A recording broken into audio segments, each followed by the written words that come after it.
पीले दांत वाली बहू। रंजना कभी ब्रश नहीं करती थी। उसे कितनी बार उसके माँ बाप ने डांटा, लेकिन उसका कोई असर उस पर होता ही नहीं था, जिस कारण से उसके दांत पीले पीले हो जाते हैं। शादी के बाद अरे बहू, वैसे तो तुझ में कोई कमी नहीं है, पर तेरे दांत इतने पीले कैसे हैं बेटा? कैसे मतलब? कोई सर्जरी थोड़ी ना कराइए। वो तो क्या नाम, मैं ब्रश नहीं करती थी तो पीले हो गए।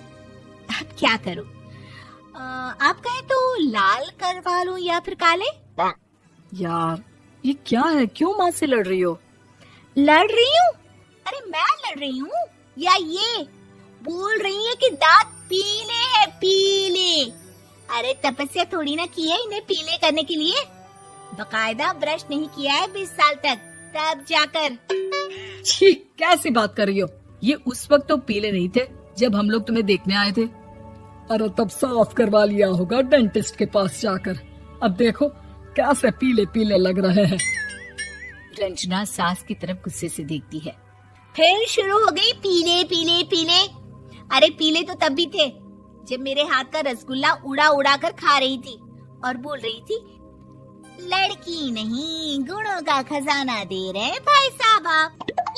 खैर, अब वो लोग करते भी तो क्या करते, पीले दांत वाली बहू पल्ले पड़ी थी तो झेलना तो था ही।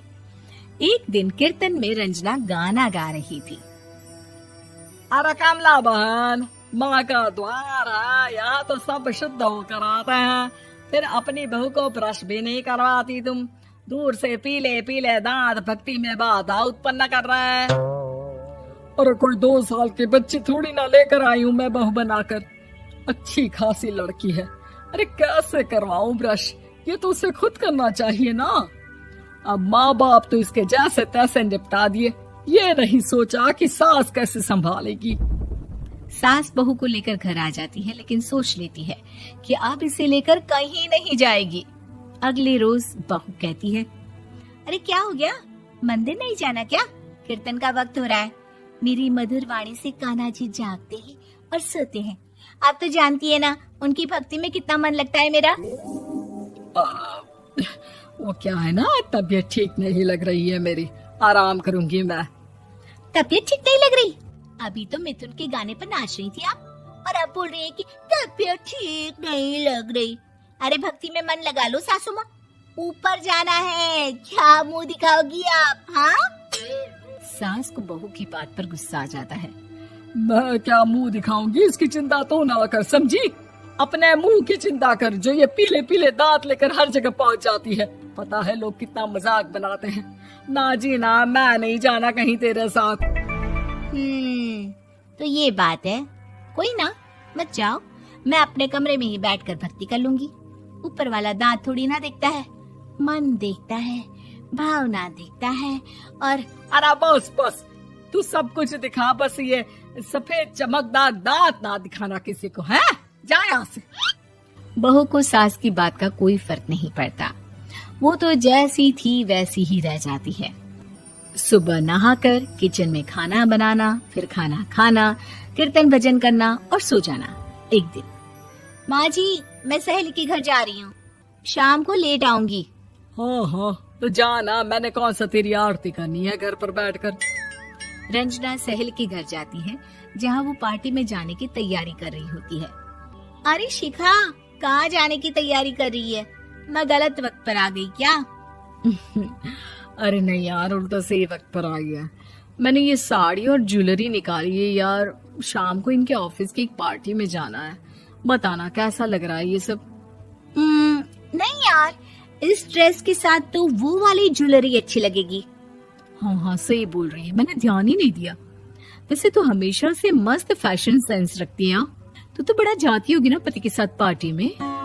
रंजना कुछ नहीं बोलती, बस सोचती है कि यार काश ये बात सही हो जाती, पर मैं क्यों नहीं जाती पार्टी में? क्या इन लोगों की कोई पार्टी होती नहीं होगी?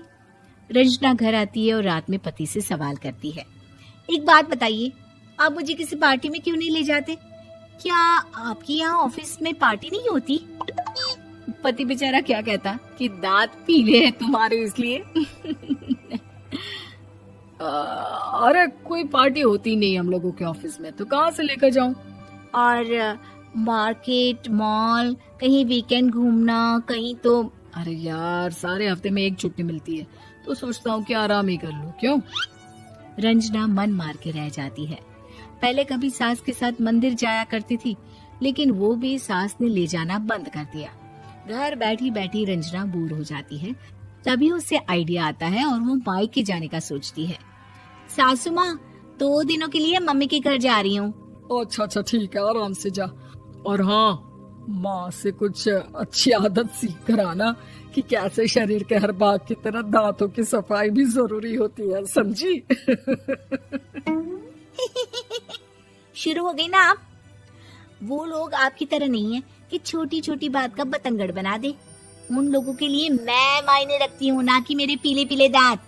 रंजना माँ को बिना बताए उन लोगों को सरप्राइज देती है, लेकिन जैसे ही वो दरवाजे पर पहुंचती है, अंदर देखती है कि घर वाले कहीं जा रहे होते हैं।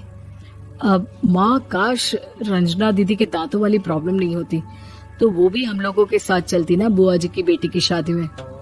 हाँ बेटा, लेकिन अब उसे कौन समझाए कि उसको उसके पीले दांत नहीं दिखते, लेकिन उसके आसपास के लोगों को कितना एम्बैरेसिंग फील कराते हैं। मुझे तो कितनी बार उसके स्कूल की टीचर ने शिकायत की कि उसके साथ कोई लड़की बैठना भी नहीं चाहती, और ना ही कॉलेज में कोई उससे बात करना चाहता था। लेकिन पता नहीं क्यों उसे ये बात समझ में ही नहीं आती। कोई कमी नहीं है उस लड़की में, बस यही कि दांत पीले हैं। वो तो भला हो जीजा जी और उनकी माँ का, जो दीदी को जैसी है वैसे ही रखा हुआ है। रंजना को अपने घर वालों की बात सुनकर बहुत दुख होता है। वो सोचती है कि वो क्या करे, लेकिन फिर वो सीधा डेंटिस्ट के पास जाती है, अपने दांत चमकाती है और कसम खाती है कि वो रोज ब्रश करेगी। अरे क्या हो गया? तुम तो 2 दिनों के लिए गई थी ना, पर कोई ना, अच्छा है, चलो आ गई तो। रंजना सास के सामने आकर खड़ी हो जाती है और पूरी स्माइल करती है, उसके चमकदार दांतों को दिखाती हुई। हैं? चले मंदिर। माँ, मुझे माफ कर दीजिए, मैंने आप लोगों को बहुत एम्बैरेसिंग फील करवाया। मैं आज से रोज ब्रश करूंगी।